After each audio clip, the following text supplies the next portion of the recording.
She controlled every step I took. Don't be friends with those kids. That girl isn't right for you. You'll go to MIT, just like your grandfather. I thought it was just obsessive control. Until I found 23 letters from my real mother. The funeral was 3 weeks ago. The whole ordeal felt surreal. Standing there in that stuffy chapel, listening to people talk about what an amazing woman she was, how devoted she was to raising me after my parents died in that car accident when I was 6 months old. That was the story I'd lived with my entire 25 years of life. The story that shaped every decision, every relationship, every dream I'd ever had. The house felt different without her commanding presence filling every corner. For 2 decades, that woman had orchestrated my existence like she was conducting some twisted symphony. Elementary school friends who suddenly weren't welcome anymore after she decided their families weren't suitable. High school girlfriends who somehow always found reasons to break up with me after she'd have those long, private conversations with them. College applications that mysteriously got submitted only to the school she approved of. I'd always told myself it was grief that made her so protective. Losing her son and daughter-in-law in such a tragic way, then being left to raise their infant grandson. It had to have broken something inside her. At least that's what I convinced myself during all those years when her control felt suffocating. The box sat on her bedroom dresser like it had for as long as I could remember. Dark mahogany wood, about the size of a shoebox, with her distinctive handwriting sprawled across the top in black marker. Don't open until I die. As a kid, I'd stare at it during the rare moments I was allowed in her room, wondering what secrets an old woman could possibly need to hide from a child. As a teenager, I'd fantasized it contained some family fortune or scandalous love letters. As an adult, I'd mostly forgotten it existed, too consumed with trying to build some semblance of a life under her watchful eye. But there it was, and she was gone, and that simple sentence on the lid felt like the first permission she'd ever truly given me. My hands shook as I lifted the lid. The hinges creaked like they were protesting 20 years of being forced shut. Inside, everything was organized with the same meticulous precision she'd applied to every aspect of our lives. A stack of letters bound with a faded blue ribbon. Several official-looking documents. A small jewelry box. And underneath it all, a photograph I'd never seen before. The photograph showed a young woman holding a baby. The woman had my eyes, my nose. The same stubborn cowlick that had driven me crazy my entire life. The baby was wrapped in a blue blanket, and on the back, someone had written 3 days old, in handwriting that definitely wasn't my grandmother's. I picked up the first letter with trembling fingers. The envelope was addressed to me, but the address was wrong, some apartment complex I'd never heard of.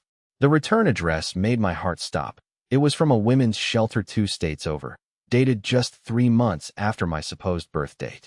Dear my sweet baby boy, if you're reading this, it means Ethel never let you go. The world tilted sideways.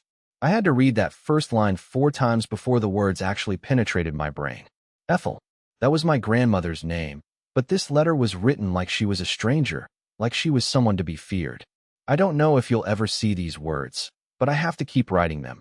Have to keep believing that someday you'll know the truth. My name is Sarah, and I am your mother. Not was M. I wake up every morning thinking about you, wondering if you're safe, if you're happy, if you remember the sound of my voice from those first few days we had together.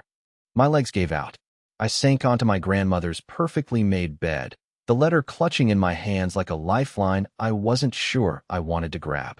Dr. Mitchell said there were complications with your birth, that you needed special care I couldn't provide. I was so young, so scared. And when that kind nurse told me there was a family member who could take better care of you, I thought maybe it was what was best. I signed papers I didn't understand, gave permission for things I didn't know were permanent. By the time I realized what had really happened, you were gone, and everyone said I'd given up my rights. The room was spinning. Every breath felt like I was drowning in decades of lies. This couldn't be real. My parents died in a car accident. I'd seen the death certificates. I'd visited their graves every year on the anniversary. I forced myself to keep reading. But I never gave up looking for you. I hired investigators when I could afford them, spent every spare dollar following leads that went nowhere. Ethel was smart. She moved you 3 times in the first 5 years, always staying just ahead of anyone who might be getting close. By the time I tracked you down to your current city, you were already 10 years old and calling her grandmother. and I was just some stranger who could have destroyed the only family you'd ever known. My hands were shaking so hard I could barely hold the paper. 10 years old. I remembered being 10 years old. I remembered my grandmother suddenly becoming very strict about who I could talk to, about not giving out personal information to strangers, about how dangerous the world was and how lucky I was to have her protection. So I moved here instead. I got a job, found an apartment just a few miles away from your school, and I watched you grow up from a distance. I was there when you played Little League Baseball in 4th grade. You struck out every time, but you never stopped trying. I was there when you had that terrible fall off your bike in 6th grade and had to get stitches. I was in the audience when you played that guitar solo at your high school graduation, and you were so perfect, so talented, so much more amazing than I ever could have imagined. The jewelry box. I grabbed it with numb fingers and opened it. Inside was a small silver locket, and when I pressed the tiny clasp, it opened to reveal 2 pictures, the same young woman from the photograph, and a picture of me at high school graduation that had definitely not been taken by my grandmother. I know this must be overwhelming, and I know you probably hate me for not fighting harder, for not taking you back when I had the chance. But every time I got close to approaching you, Ethel would somehow know. You'd suddenly switch schools, or she'd move you to a different part of town, or something would happen that made me realize she was always watching, always ready to disappear with you again if she felt threatened. The second letter was dated 2 years later, then the third 6 months after that. 23 letters total, spanning almost 15 years. A mother documenting her son's life from the shadows, collecting scraps of information, celebrating milestones she wasn't allowed to be part of. The official documents were even more devastating. Hospital records showing my birth mother's signature being forged on adoption papers. A private investigator's report detailing how Dr. Mitchell had been taking money from wealthy families who couldn't have children through traditional adoption channels. Bank records showing payments from my grandmother to various officials, a nurse here, a clerk there, small amounts that added up to a systematic cover-up. And then, at the bottom of the stack, a death certificate that made my knees buckle. Not my parents. They were apparently alive and well, and living in Oregon, completely unaware they had a grandson. This death certificate belonged to someone named Robert, dated 2007, cause of death listed as heart attack. Attached to the death certificate was a newspaper clipping. The obituary was short, just a few lines about a man who'd spent his career as an engineer, who'd volunteered at local schools, who died suddenly at age 68. But at the bottom, it mentioned that he was survived by a daughter named Sarah and was preceded in death by his wife Ethel. My hands went completely numb. Ethel wasn't my grandmother. She was my grandfather's widow. The man I'd been told was my grandfather, the MIT graduate I was supposed to follow in the footsteps of, had actually been my step-grandfather. And according to the address listed in the obituary, he died just 3 miles from the house I'd grown up in. The final letter was different from the others. The handwriting was shakier, the paper cheaper, and it was dated only 6 months ago. My beautiful boy, I'm getting sicker, and I don't think I have much time left. The doctors say it's my heart, but I think it's really just broken from all these years of missing you. I've written you so many letters, told you so many things about your life that you don't even know, and I realize now that you may never see any of them. She was sick. My real mother was sick, and I didn't even know she existed. I've made a decision that might be selfish, but I can't die without you knowing the truth. I've hired a lawyer, and I'm going to challenge the adoption. Not to take you away from the only family you've known, but just so you'll know that you were loved, that you were wanted, that giving you up was never really my choice. The room was completely silent except for the sound of my heart hammering against my ribs. I grabbed my phone and dialed the number listed at the bottom of the letter before I could lose my nerve. It rang once, twice. On the third ring, a weak voice answered. "Hello. Is this Sarah?" There was a long pause, and then I heard the sound of quiet crying. "Oh God, is this really you?" Update 1. The last 3 days have been the most emotionally exhausting of my entire life. After that first phone call, which lasted 4 hours and left both of us completely drained, I drove to the address Sarah had given me. It's a small apartment complex about 20 minutes from where I grew up, the kind of place where you can hear your neighbors' conversations through the thin walls, and the parking lot has more potholes than actual pavement. She met me at the door, and seeing her in person was like looking into some twisted fun house mirror of my own genetics. Everything I'd inherited from my father's side. The height, the broad shoulders, the hands that are just a little too big for the rest of my body, were completely absent. But my eyes, the shape of my face, the way I unconsciously bite my lower lip when I'm nervous, it was all there, reflected back at me from this woman I'd never known existed. The apartment was tiny but clean, filled with photographs I slowly realized were all of me. School pictures she must have somehow obtained, candid shots taken from a distance at various events throughout my childhood, newspaper clippings from high school sports and academic achievements. My entire life documented by someone who'd been forced to love me from afar. She'd kept everything.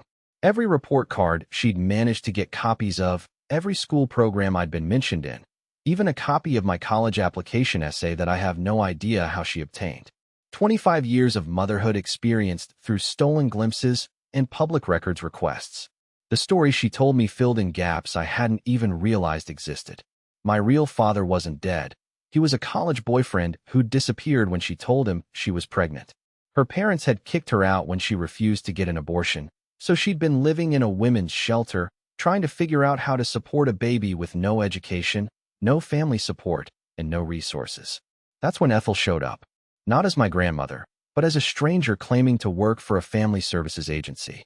She presented herself as someone who could help arrange a temporary placement while Sarah got back on her feet. The paperwork was confusing, full of legal terms that an 18-year-old girl with no support system couldn't understand.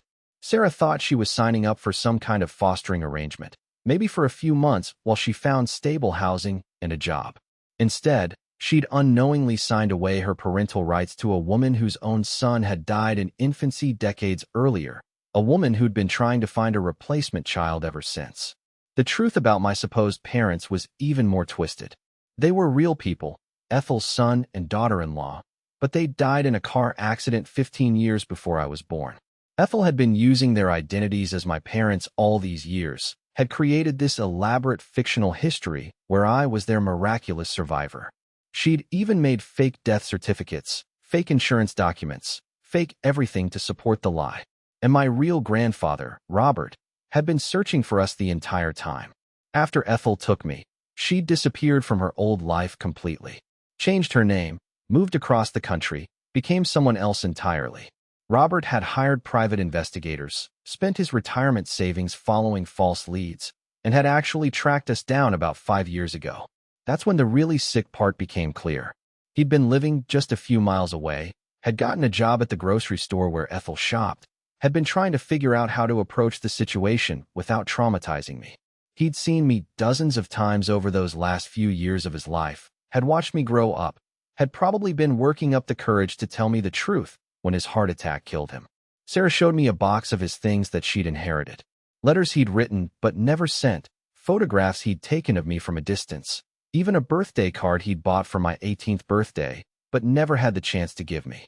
Inside the birthday card, he'd written, "I hope someday you'll understand that we never stopped loving you."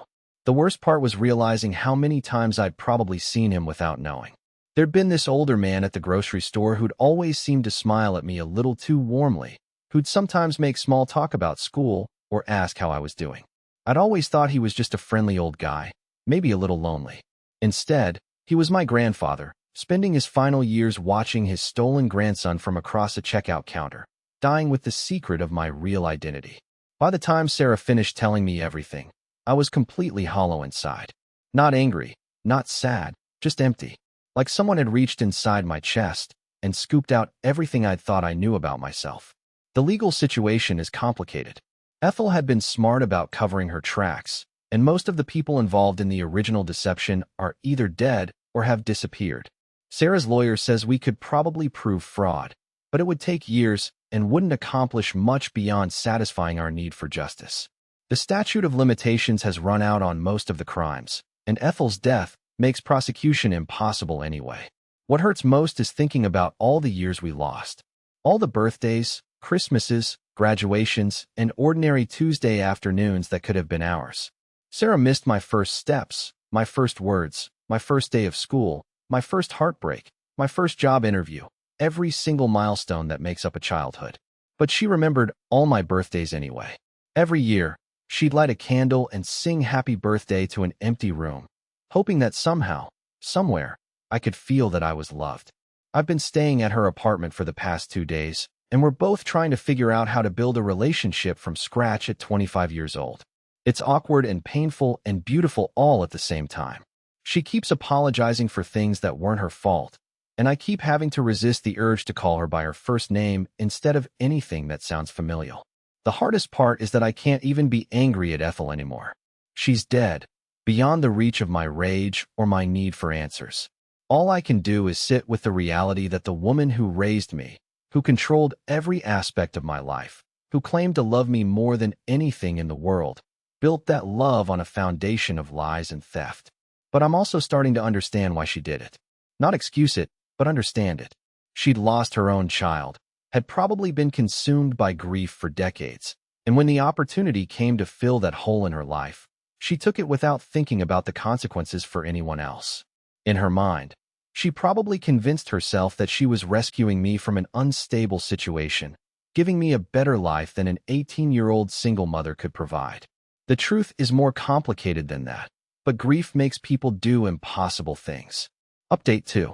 It's been 2 weeks since I opened that box, and the ripple effects keep spreading in ways I never could have anticipated. Sarah's health has actually improved since we reconnected. Her doctor says it's probably psychological, that the stress of carrying this secret for so many years was literally making her sick. She's got more energy now, more hope, and we've been spending every day together trying to make up for lost time. But the biggest shock came yesterday, when Sarah nervously told me she had something else to show me. Something she hadn't included in that original box because she wasn't sure I was ready for it. She pulled out a thick manila envelope and handed it to me with shaking hands. Inside were DNA test results, not just mine and hers, but dozens of other people who'd been trying to solve their own family mysteries. Apparently, Sarah had submitted my DNA profile to one of those genealogy websites years ago, hoping it might help track me down. The results were staggering.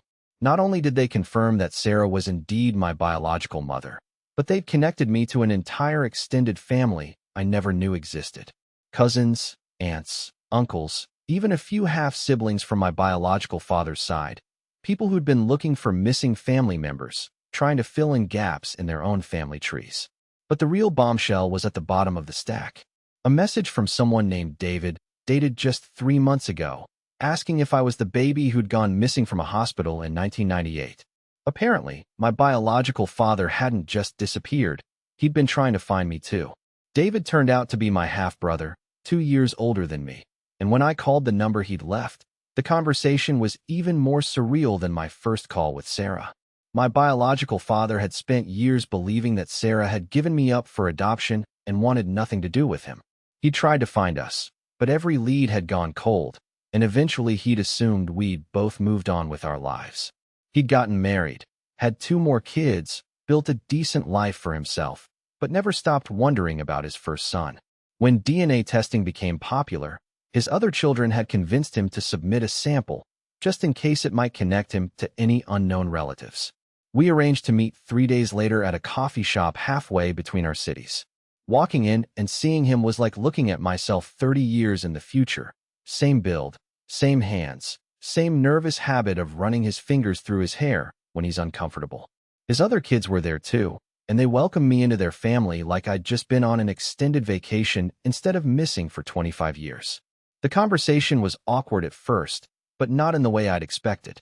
He wasn't trying to make excuses or explain away his absence from my life. Instead, he kept apologizing for not trying harder to find me, for giving up too easily when the initial searches didn't work out.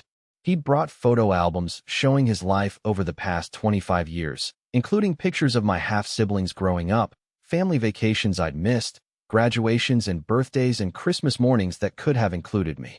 But what really got to me was when he pulled out a box of his own. Inside were things he'd bought for me over the years, birthday presents for a son he couldn't find, Christmas gifts for a child who might not even remember he existed, a baseball glove when I turned 8, a calculator when I started high school, a nice watch when I graduated college, even though he had no idea if I'd actually graduated or not.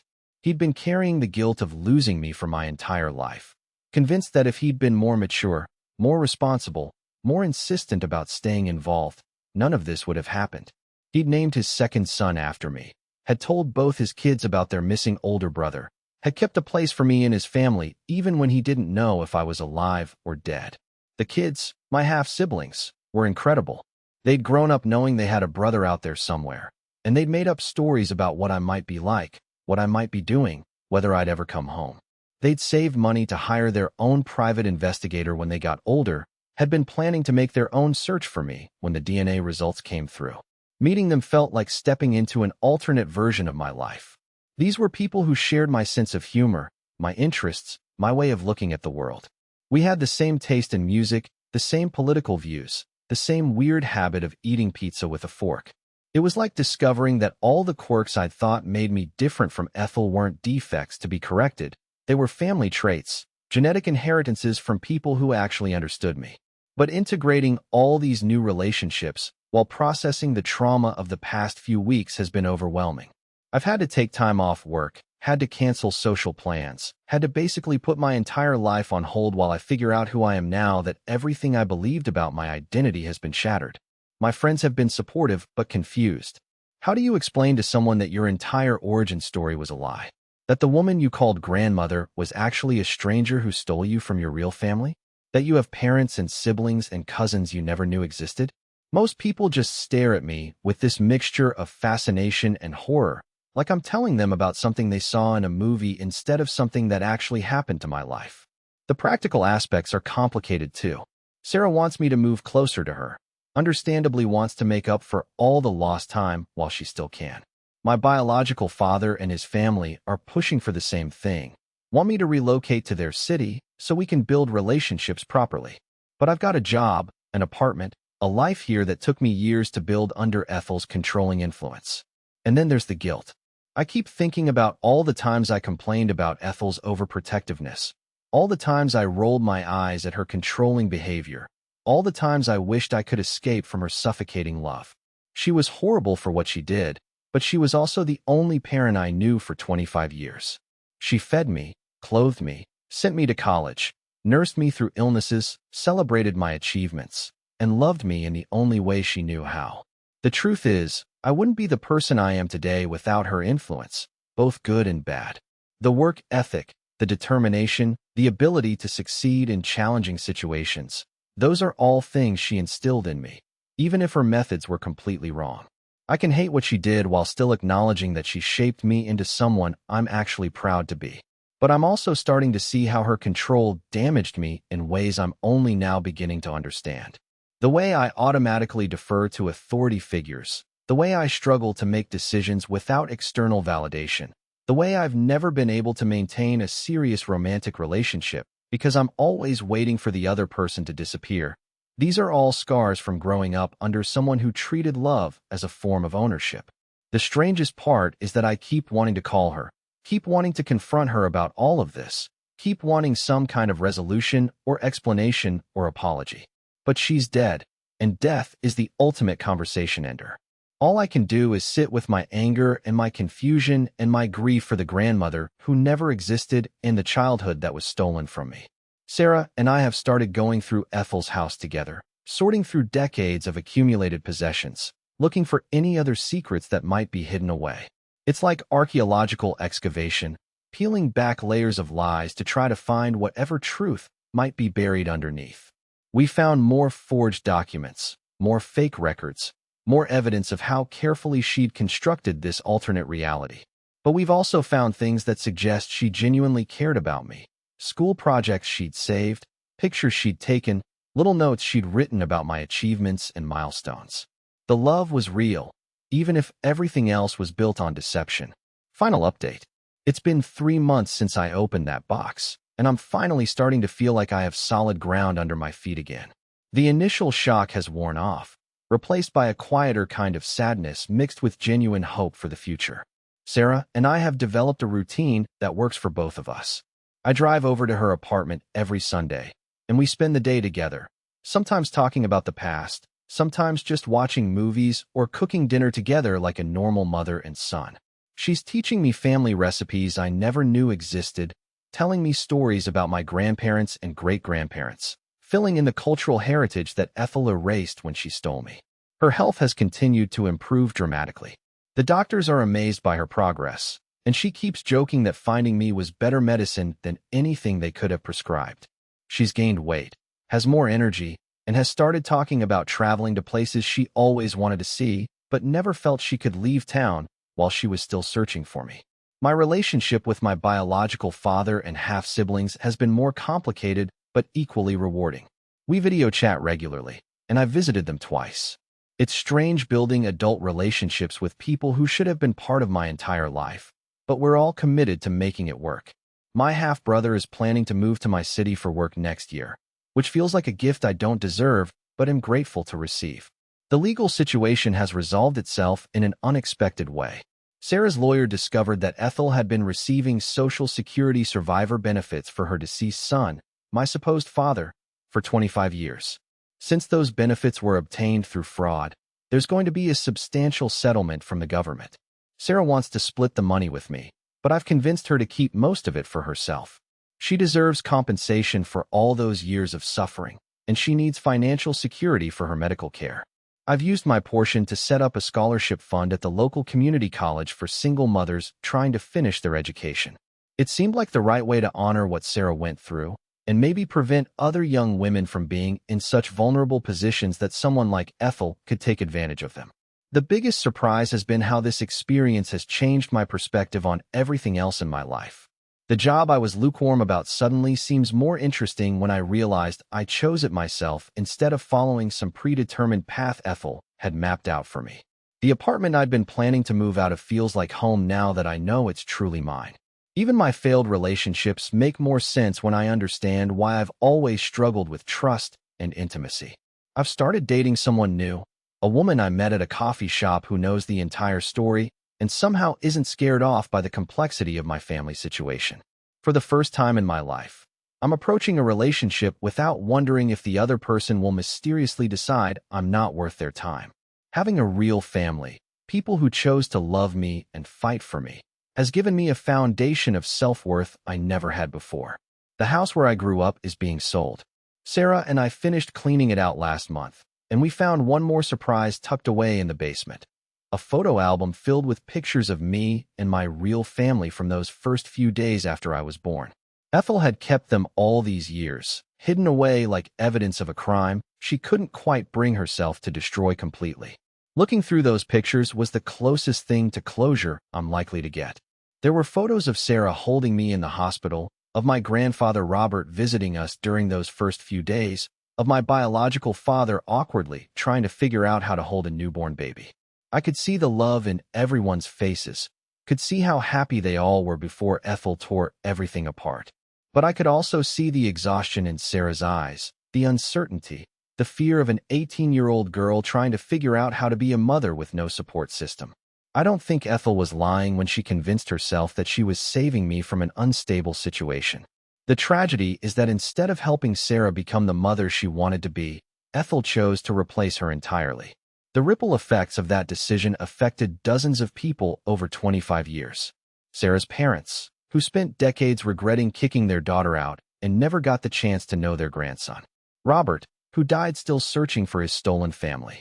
My biological father, who carried guilt about abandoning us when we'd actually been the ones who disappeared. My half-siblings, who grew up with an empty space in their family that they couldn't understand. Even Ethel herself was damaged by what she did.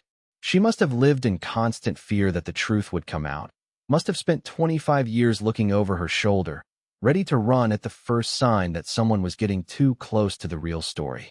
That kind of paranoia and secrecy couldn't have been a happy way to live. I've been trying to forgive her, not because she deserves it, but because carrying anger toward a dead person is like poison that only hurts the person drinking it. Some days I'm more successful than others. When I'm with Sarah, watching her light up when she talks about our future plans together, forgiveness feels possible. When I think about all the time we lost, all the memories we'll never get back, the anger comes flooding back. But I'm learning that forgiveness doesn't have to be absolute or permanent. It can be something you work toward gradually, something you choose again and again until it finally sticks. And maybe that's enough. The strangest part of this entire experience has been realizing that I'm not actually angry about the life I lived. Ethel may have been controlling and manipulative, but she also made sure I was fed, educated, and safe. I had opportunities that Sarah, as a teenage single mother, might not have been able to provide. I went to good schools, played sports, learned to play guitar, got into college. None of that was fake or stolen, even if the foundation it was built on was fraudulent. What I'm angry about is the choice that was taken away from all of us. Sarah should have been given the support she needed to raise her own child instead of having that child stolen from her. Robert should have been allowed to help his daughter and meet his grandson. My biological father should have been given the chance to step up and be a parent instead of being cut out entirely. I should have grown up knowing where I came from, who I really was, what my real family was like. But I can't change any of that now. All I can do is move forward with the family I've found and the life I'm choosing to build. Sarah and I are planning a trip together next month. She wants to show me the town where she grew up, introduce me to the few relatives who are still alive, help me understand the family history that Ethel tried to erase. My biological father is coming to visit next week, and we're going to a baseball game together, something he'd always imagined doing with his son but never had the chance.